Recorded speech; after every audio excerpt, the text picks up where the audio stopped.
রাত আনুমানিক 9টার দিকে মাছ ধরতে যাই নদীতে। মাছ সারা রাত মাছ ধরা ভোর 6:30 7টার দিকে আনুমানিক আমি ঘাটে আসি। কিছু পোলাপান আমারে বলে যে ভাই তোমার ছোট মেয়ে কোয়ানে। তখন আমি বলি যে আমার মেয়ে বাড়ি, কেন কী হয়েছে? তখন ওরা বলে যে সাঁতুরে তোমার মেয়ের লাশ ভাসতেছে।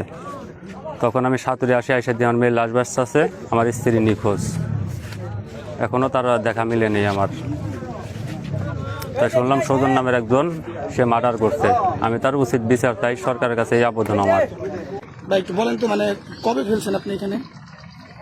23 তারিখে। হ্যালো,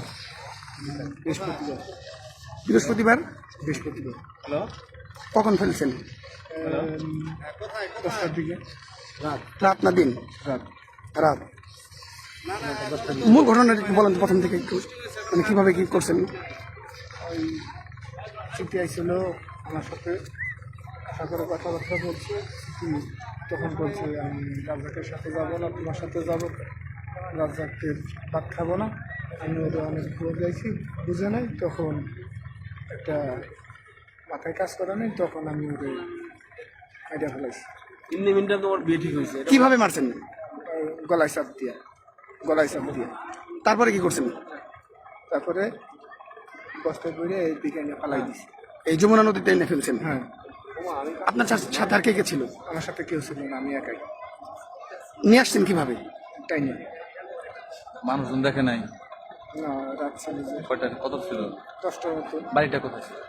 বাড়িটা হয়েছে কোন জায়গায়? এই সাইডে। এটা নিয়ে আসছেন, কেউ দেখলো না? ও একাই হয়েছে।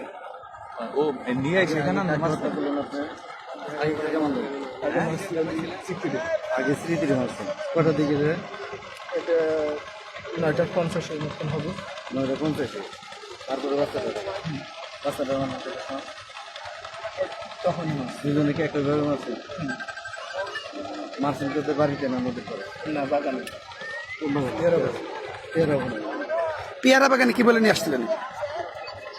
পেয়ারা বাগানে আমরা ছিলাম, এই জায়গায় কথা বলার লেগে। এই যে এই সাইডে লোক ছিল, তখন সমস্যাজনক হয়েছে লোকের লেগে, তখন আমি বাগানে নিয়ে গেছিলাম। তখন বুঝাইছি, ও বুঝে নাই।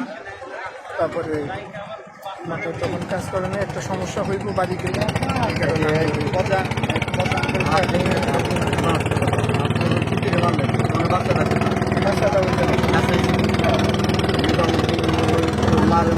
তারিখে এখানে 2টা মার্ডার হয়েছে। এই মার্ডারের আসামি পুলিশ তাদেরকে হেফাজতে নেওয়ার পরে তারা স্বীকারোক্তিমূলক জবানবন্দি দিয়েছে যে এখানে এই লাশ দুটাকে মেরে